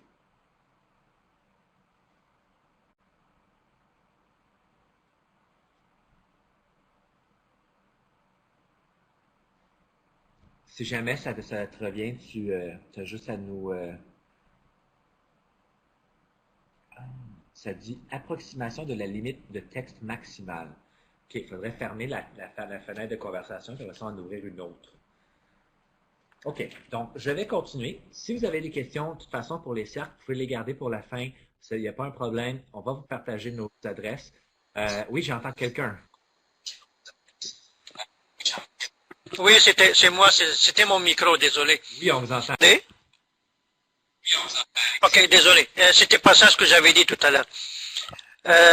Ma question, c'est que comment peut-on limiter le temps pour l'intervention des élèves? Parce que s'il y a des élèves qui vont prendre tout le temps, que ça va prendre toute la période, alors que le but, ça serait d'écouter le maximum d'élèves. Est-ce qu'on peut mettre un chrono ou quelque chose comme ça? J'attendrai avant de me rendre au chrono. C'est quelque chose qui serait possible éventuellement, mais je suis tout à fait d'accord avec vous pour ça. Puis vous allez voir que dans le cercle qu'on a fait aujourd'hui, on a demandé votre nom et un adjectif pour ouvrir, puis on a demandé un autre mot à la fin pour fermer. Et c'était tout. Hein? Alors, des fois, poser des questions à réponse courte, ça aide à garder le temps et maximiser. OK, j'ai demandé qu'est-ce que c'est être un bon gagnant. Le cercle commence à prendre longtemps, prendre 2, 3 personnes, c'est tout. Après ça, quand quelqu'un commence à s'éternaliser, j'avais une élève comme ça cette année, définitivement, Au début, je lui ai demandé, OK, j'allais la nommer. OK, Georgette, fais attention, on dit ce que le nécessaire. Puis là, il y a d'autres personnes aussi qui veulent parler. Alors, il faut que tu es courte. Puis éventuellement, j'ai juste commencé à faire un petit, OK, il faut que tu arrives au bout de ton histoire pour qu'on puisse continuer. Donc, ça se fait. Si un élève ou une élève en particulier a besoin d'un chrono, je suis pas contre, mais c'est le genre de choses que j'aborderai avec l'élève en premier pour pas que l'élève soit ciblé, sinon de l'imposer à tout le monde, carrément, parce que sinon, peut-être un chrono de 30 secondes pour dire, OK, là, ça commence à faire longtemps, donc tu dois finir maintenant, on peut le faire aussi. Parce que comme animateur du cercle, c'est notre responsabilité, justement, de faire que ça avance. Puis plus ils sont jeunes, moins tu veux un cercle qui s'éternalise. Puis j'en ai fait des cercles qui étaient longs, puis ça commence à grouiller sur les chaises, ça commence à faire du bruit, c'est pas amusant. Donc même des fois, si on n'a pas fini les questions qu'on avait envisagées, c'est correct de terminer le cercle et de le continuer un autre. Donc, OK. Alors, je dois continuer parce que il me reste une section qu'on voulait aborder qui était l'appui au comportement positif. Et puis, en fait, c'était beaucoup ce que les gens qui ont répondu à notre petit sondage pour savoir vos intérês. Ils ont parlé justement de discipline progressive. Alors, les pratiques réparatrices, c'est un vraiment bel outil de prévention. C'est un vraiment bel outil de gestion de conflits, de gestion de situations difficiles, mais on peut pas juste utiliser ça pour gérer tous nos comportements toute la journée. L'élève qui lève jamais la main, qu'est-ce qu'on va faire pour que les élèves... Bon. Alors, qu'est-ce que l'ACP, l'appui au comportement positif? C'est une méthode de gestion des comportements qui est axée, comme le nom le dit, sur le positif. C'est quelque chose, par exemple, qui a été étudié, mais les pratiques réparatrices aussi. C'est quelque chose qui a été étudié et mis en place de façon très, très, très formelle dans beaucoup d'écoles et les changements qui y sont apparus étaient très marquants. Donc, c'est pas juste une belle idée comme ça, c'est vraiment quelque chose qui a été prouvé avec des données empiriques. Donc, je vais juste souligner ça. Alors, ça c'est supposé mon introduction. Alors, je vais vous parler de qu'est-ce que c'est l'ACP, comment établir et enseigner des attentes, comment renforcer les comportements attendus et comment gérer les écarts de comportement. Il nous reste 20 minutes, et puis on a une conclusion, donc il faut que je patine. Mais vos questions, si vous voulez les écrire au fur et à mesure dans le chat, Myriam peut essayer d'y répondre pendant que je parle, comme ça on se tag team un peu. OK? On y va. L'appui au comportement positif, c'est comme les pratiques réparatives, c'est comme nos cercles, on veut établir des liens positifs. On veut que ça soit une atmosphère positive dans notre salle de classe, un système harmonisé, tout le monde fait la même chose dans la classe. Après ça, on peut différencier, bien sûr, mais tout le monde utilise le même système. Et si vous pouvez l'avoir au niveau de l'école, c'est encore mieux, mais vous n'êtes pas des directions, vous pouvez vous occuper de votre classe, puis après ça, quand les gens vont voir comment bien ça se passe, ils vont vouloir que vous les aidiez à le faire eux autres aussi. Okay? Ça s'appuie sur des données empiriques et c'est quelque chose qu'on utilise quotidiennement tous les jours. Établir les attentes. Eh bien, en cercle, comme que je viens de parler, c'est un bon temps. Ça, c'est quelque chose que ça fait des années, je pense que vous avez sûrement vécu ça aussi, d'établir les règles de classe à chaque année avec les élèves pour que ça soit personnalisé avec eux et pour eux. Eh bien, ici, au lieu de règles, moi, je les appelle les attentes. Mais ça revient un peu à la même chose. Merci Myriam, je suis comme ça que ça va bien dans le chat, j'aime ça. Donc, en cercle, en début d'année, établir les attentes ensemble, c'est une bonne façon de le faire et de le faire en fonction des valeurs. Est-ce que c'est obligatoire? Pas du tout. C'est quelque chose que vous pourrez vous approprier de votre façon. Ce qui est absolument important, par exemple, c'est que les énoncés que les attentes soient énoncées de manière. Alors, une fois qu'on les a trouvées, nos attentes, eh bien, on va les afficher. On va les enseigner. Eh bien, comment? Alors, afficher nos attentes, j'ai un exemple ici. Ça, c'est un modèle que j'ai adapté que Myriam avait fait quand elle était en accompagnement avec l'école où je suis maintenant.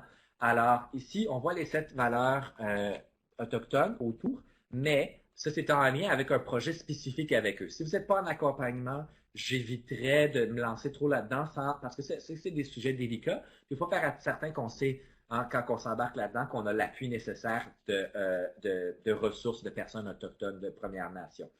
Donc, ici, comme vous voyez, je suis positif, je lève ma main pour parler, j'attends mon tour, j'écoute activement. C'est toutes des règles qu'on connaît. C'est toutes des règles que les élèves ont déjà eues dans les autres années, mais avec l'emphase sur le positif. Quand on demande aux élèves qu'est-ce qu'on devrait voir dans la classe, c'est comme je l'ai dit tantôt, je frappe pas les autres, eh bien, comment est-ce qu'on pourrait les dire sur qu'est-ce qu'on devrait faire au lieu? Alors, toute l'emphase est sur comment on devrait agir et non sur comment on ne devrait pas agir. Et on veut encore renforcer quand on voit ces bonnes choses. Évidemment, ça, c'est juste un modèle. J'en ai fait aussi un tableau très traditionnel, mais toujours avec un pictogramme, justement, pour que ça rende ça plus visuel, plus attirant, autant pour les petits que jusqu'au secondaire. Toujours avoir quelque chose de visuel et ça aide. Alors, évidemment, cette affiche, je l'avais à quelques endroits dans ma classe. Alors, là, ce que j'aurais aimé faire, puis peut-être que vous pourrez le faire dans le chat, parce qu'on n'aura pas le temps de se replacer en petits groupes, on manque vraiment de temps, c'est les systèmes de renforcement. Je suis curieux.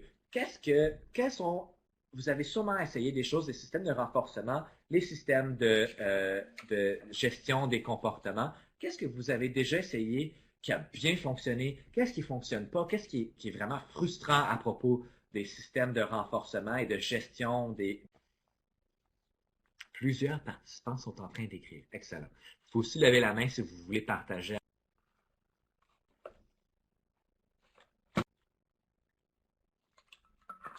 Des verres remplis de pompons pour remplir. Oui.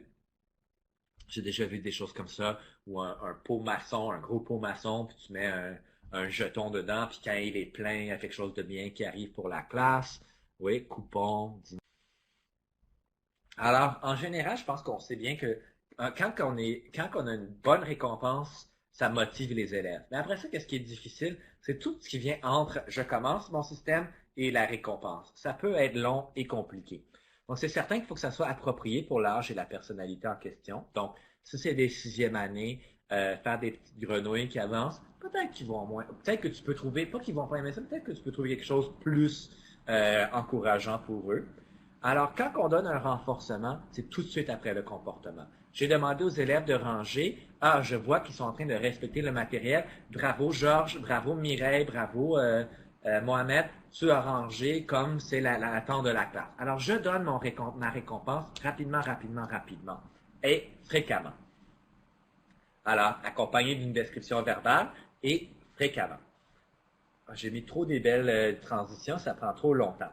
Puis, c'est important que ce soit dit avec enthousiasme. C'est pas « OK, bravo Georges. OK, c'est bon Myriam, je t'ai vu. » Ouais. Non, hein, faut que vous y croyez, parce que sinon les élèves y croiront pas non plus. Donc, je vois dans le chat Classe Dojo, 100%. Moi, j'utilisais Classcraft avec les plus vieux. C'est un peu compliqué, mais à un moment donné, tu trouves le tour. Et quand on donne ces récompenses, ces renforcements, on a besoin de les donner de moins en moins. Plus qu'on en donne, plus que les choses vont bien, puis après ça, on peut diminuer un peu comment on les donne. Jusqu'à temps qu'on n'ait plus vraiment besoin de le faire. Donc, la façon que je vais vous expliquer comment ça fonctionnait chez moi. Alors, d'abord, quand on veut travailler un comportement, on veut améliorer un comportement. C'est beau, on a nos attentes, tout le monde connaît les règles de classe, mais comment est-ce que je peux améliorer, par exemple, mes élèves, ils parlent sans lever la main. Première chose, je choisis ma priorité, je veux qu'ils lèvent la main. Alors, formuler mes attentes positives, ça se peut que ça soit mot pour mot celle qui est dans ma matrice de comportement, ou ça se peut que je doive en prendre une plus spécifique. Par exemple, mes élèves ne rangeaient jamais leur matériel après qu'ils avaient terminé de travailler. Et avec l'aménagement flexible, c'est encore plus frustrant parce que je ne peux pas dire « ça, c'est la place de Georges. Georges, range ta règle. » Alors, je devais toujours dire « qui était assis ici? » Bon, alors, respecter le matériel de la classe, c'était mon attente dans la matrice. On l'a formulé. Quand je termine une activité, je range mon matériel. Donc, comment est-ce que je vais le faire? À chaque fois que je te vois en train de ranger, je vais te dire d'aller mettre ton nom sur ma belle affiche. Puis quand je te vois le faire encore, tu mets un petit crochet. Et j'avais donné un objectif aux élèves. Quand il y aura 50 crochets sur l'affiche, on va avoir un petit 10 minutes de plus de récréation. Et quand on arrive à 100 crochets, là, on va à la grosse récompense. Alors, j'ai vu dîner pizza, dîner électronique, peu importe, ça varie de classe en classe, d'école en école, qu'est-ce que vous avez le droit de faire, pas de faire, votre budget, c'est certain. Donc, une fois que j'ai encouragé, oui? J'ai entendu. Oh, OK? excuse-moi. Donc, analyse. Est-ce que ça marche? Est-ce que là, je suis en train de mettre des crochets ou est-ce que les élèves sont pas plus en train de ranger? Bien, s'ils sont pas plus en train de ranger, c'est là qu'on a vraiment besoin d'enseigner le comportement. Donc, ça peut être des scénettes. Je fais une scénette où une équipe fait très bien mon attente, qui est de ranger. L'autre équipe le fait pas bien. Et ensuite, on en discute. On en parle dans un cercle. Hein? Ça revient à notre cercle. Alors, je retravaille. Alors, je passe, je replanifie ou je fête. Si tout maintenant, ça va bien, on a fêté la fin de notre attente, c'est bon, on peut passer à ma prochaine priorité. Donc, c'était très typique dans ma classe l'an dernière. On a travaillé, je lève la main, j'attends mon tour, je parle en français, je respecte le matériel après l'activité et je pense que j'avais aussi dit je suis positif et j'encourage les autres. C'était une autre attente qu'on avait travaillé parce qu'il y avait la négativité dans les équipes. Donc, ça, c'est vraiment le cycle qu'on veut voir. Maintenant, 5 minutes, je fais ça vite. Là, on parle vraiment, on a beaucoup parlé de quand les choses vont bien et quand on veut que les choses continuent à aller bien. Mais on sait bien que les choses vont pas toujours bien. Okay? Il y a déjà des gens qui ont parlé de la pyramide tantôt, qui ont parlé des comportements primaires, secondaires, tertiaires. Donc, la plupart de nos élèves sont ici. Quand on leur donne un avertissement sur un sujet, ils vont le faire la première fois. Il y en a qui va falloir travailler un peu plus avec eux et il y en a d'autres qui ont besoin de quelque chose de vraiment spécialisé. Comment gérer les écarts de comportement dans les différents zones? Je vais en parler un tout petit peu, mais indépendamment de ton système de renforcement. Donc, on veut enseigner les bons comportements, on veut encourager les bons comportements, fêter des bons comportements, mais indépendamment de ça, quand il y a un mauvais comportement qui a lieu, c'est un comportement individuel. Je ne parle pas d'un conflit qui pourrait être dans un cercle. Je veux dire, un élève qui dit toujours des gros mots dans la classe, par exemple. C'est un élève. Eh bien, on va avoir un système il faut mettre en place quelque chose de très clair pour les élèves. Il faut avoir, si c'est des avertissements, si c'est chaque classe a des différentes façons de faire. Il faut l'utiliser de façon constante et régulière, puis ça nous permet de garder des traces et l'utiliser calmement. Donc, encore une fois, qu'est-ce que moi j'utilise? C'est, au moyen, c'est un billet. J'appelle ça un billet, puis littéralement, tu as une place pour le nom, que l'élève écrit son nom, il y a une place pour écrire la date, numéroter quel numéro de billet c'est, et ensuite décrire la raison pourquoi il a eu le billet. Donc, généralement, par exemple, un élève arrête pas il ne lève pas la main. J'encourage, mais cet élève-là, ça marche pas. Donc, je suis rendu dans ma zone jaune, je vais dire un avertissement. Là, c'est ton premier avertissement, c'est ton avertissement. Si tu continues une autre fois aujourd'hui à parler sans lever la main, tu vas m'écrire un billet. Un billet, ça va dans mon tiroir, c'est beau. Si l'élève se rend 3 billets dans la même semaine, il va devoir écrire une lettre à ses parents en fonction de nos attentes de classe. Cette semaine, j'ai eu 3 billets car je n'ai pas respecté les attentes X, Y, Z de notre matrice. La semaine, je vais m'engager à faire mieux, blablabla, blablabla, et à faire signer par les parents. Donc, mes billets que je donne, ça me donne des traces très claires. Après ça, si j'étais vraiment le genre de personne qui adore Excel, je ne suis pas vraiment, mais tu pourrais facilement rentrer dans Excel et te dire, OK, cet élève-là a eu rentré les genres de billets par élève pour les raisons différentes qu'il en ont eu. Donc, c'est une bonne façon de garder des traces. Et ensuite, c'est l'élève, c'est comme la fiche de réflexion à la fin, mais il n'y a pas de gabarit où l'élève doit remplir une question à moitié, genre, qu'est-ce que tu as fait? J'ai été méchant. Non, non, non. Quelles sont les attentes de la classe que tu n'as pas répondu? Qu'est-ce que tu devrais être en train de faire? Alors, l'élève doit prendre responsabilité pour ce comportement. Ça se modifie pour les plus petits. Ça peut être une case à dessin au lieu, puis l'enseignant écrit la phrase en dessous pour le comportement. Il y a toutes sortes de variations à faire. Mais ce qui est vraiment important, à la base, c'est que ça doit être, les élèves doivent savoir exactement à quoi s'attendre et vous devez le faire. Ça, dans mon accompagnement, la plus grosse chose que j'ai vue en allant dans les classes, c'est des enseignants qui ont un système en place, mais qui donnent des chances, et des chances, et des chances, et des chances. Puis on veut donner le bénéfice du doute à nos élèves, mais pour qu'ils se sentent en sécurité. Hein, on revient à notre climat bienveillant. Les élèves doivent savoir qu'il y a des limites claires, qu'il y a des limites précises. Après ça, ça devient différent alors, il faut toujours différencier avec nos élèves qui sont dans la zone rouge. On peut élaborer un système indépendant avec eux pour s'assurer que leurs besoins, on répond à leurs besoins. Mais il faut absolument que ça soit constant. Donc, il y a vraiment... alors, un exemple de billet? OK, oui. Alors, je peux mettre une petite description des billets dans les ressources, et puis, tout à fait. Mais les billets, très rapidement, quand je donne un avertissement à l'élève, s'il continue le comportement pour lequel il a eu l'avertissement, et je le dis clairement, ça c'est ton premier avertissement, si tu continues, ça va être un billet. Alors, toujours clairement dire quelle est la prochaine étape. Comme ça, quand ça arrive encore, il n'y a pas de surprise. Il n'y a pas de « Quoi? Mais j'ai rien fait! » Non, non, non, non. Les élèves savent à quoi s'attendre. Ils ont reçu leur billet, ils l'écrivent. Quand l'élève se rend à 3 billets dans la même semaine, il doit écrire une lettre à ses parents à faire signer. Souvent, la première lettre de l'année, je suis comme « OK, cette fois-ci, je la garde. La prochaine fois, par exemple, ça s'en va à la maison. » Parce qu'ils la gardent, ils l'écrivent dans un temps libre, à la récréation. Il ne manque pas de maths pour écrire la lettre. Hein? Alors, ça devient, c'est de la conséquence naturelle de ne pas avoir pu suivre les comportements attendus dans la classe. OK, j'ai vraiment patiné rapidement pour pouvoir couvrir la CP puis finir assez dans le temps pour pouvoir conclure. Donc, si vous avez d'autres questions sur la CP, continuez, et sur tout ce que je viens de vous dire, continuez à parler dans le chat. Je vais essayer de vous répondre, puis Myriam va passer aux mots de la fin.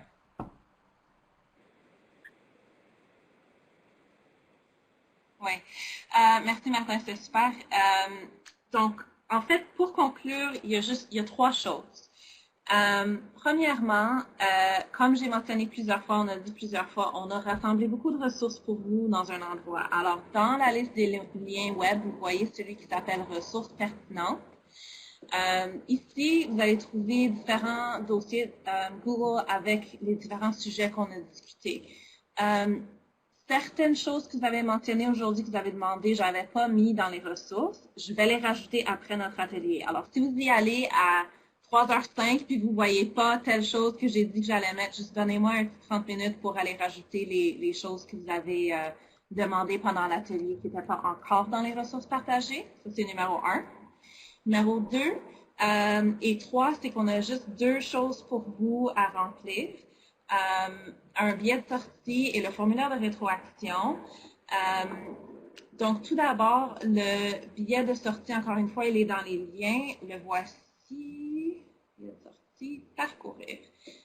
C'est un autre Google Doc. Si vous pourriez mettre juste une chose que vous avez apprise, un élément sur lequel vous aimeriez en savoir plus et une stratégie que vous avez l'intention de mettre en place, on apprécierait ça. Parce que nous, ça nous permet de voir un peu qu'est-ce qui était le plus pertinent pour les gens dans l'atelier. Et finalement, le dernier lien dans la liste des liens, c'est le formulaire de rétroaction qui est fourni par le CFOFP. Ils aimeraient vraiment que tout le monde le remplisse. On sait qu'on a beaucoup utilisé le temps aujourd'hui. On est rendu à la dernière 4 minutes. Ça ne vous donne pas beaucoup de temps pour faire les deux choses, mais on apprécierait si vous pourriez le faire parce que ça nous aide beaucoup et ça aide le CFORP beaucoup aussi. Et avant de quitter, je vais passer la parole à Louis qui vient d'allumer sa caméra. Bonjour, bonjour tout le monde. Alors, Martin, Myriam, premièrement, laissez-moi vous remercier pour cet atelier très riche aujourd'hui. J'ai appris plein de choses et puis j'ai vraiment... j'ai beaucoup aimé la question des cercles et puis comment on organise le tout. Moi, si j'étais en salle de classe, c'est certainement une stratégie que j'utiliserais. Et puis, toute la question de réparation, là, je trouvais que c'était très intéressant puis très fondé comme approche. Alors, merci. Puis, on a vu vos compétences, vos expériences et puis ce que vous avez fait pour préparer cette formation aujourd'hui. Merci encore. Merci à tout le monde qui ont participé aujourd'hui à cet atelier. Simplement vous dire, Myriam l'a très bien dit, formulaire de rétro. Alors, merci de le compléter. On est rendu à 362 personnes qui ont complété depuis le début des instituts. Alors, merci à vous. Et puis, il reste l'équivalent de, si je ne me trompe pas, il reste l'équivalent d'une formation demain. Alors, en littératie, alors si ça vous intéresse, il y a encore de la place. Et puis, ben voilà, si vous avez aimé les instituts, ben restez aux aguets parce qu'on m'a dit là dans l'oreille qu'il y aurait des instituts d'automne. Oui, ça s'en vient. Institut d'automne. Donc, suivez le Centre Franco. On aura plus de détails. Et puis, si vous avez aimé les instituts de cette année, dites-le, parce que nous, ça aide toujours. Et parlez-en, amenez du monde. Et puis, merci à vous. Enfin, Myriam et Martin, encore une fois, merci beaucoup pour aujourd'hui. Et puis, ça se peut que je vous rappelle pour d'autres formations. Merci, bonne journée. Merci. Je veux juste... Merci beaucoup, Louis. Je vois juste dans la conversation beaucoup de gens qui demandent le lien. Donc, encore une fois, si vous allez dans nos liens web, ressources pertinentes, parcourir, tous les documents qu'on a dit qu'on vous partagerait sont là ou je vais les rajouter dans les prochaines 20 minutes. Alors, le PowerPoint aussi, je vais le mettre là-dedans parce que plusieurs l'ont demandé. Donc, et c'est enregistré, donc ça sera sur le site du Centre Franco, n'est-ce pas, Louis? Oui, c'est ça. Donc, alors, vous allez avoir accès à ce qu'on a dit et vous allez avoir accès à tous les documents dont on a discuté et du PDF. Merci beaucoup pour votre participation et votre patience dans l'ordre. Merci bien.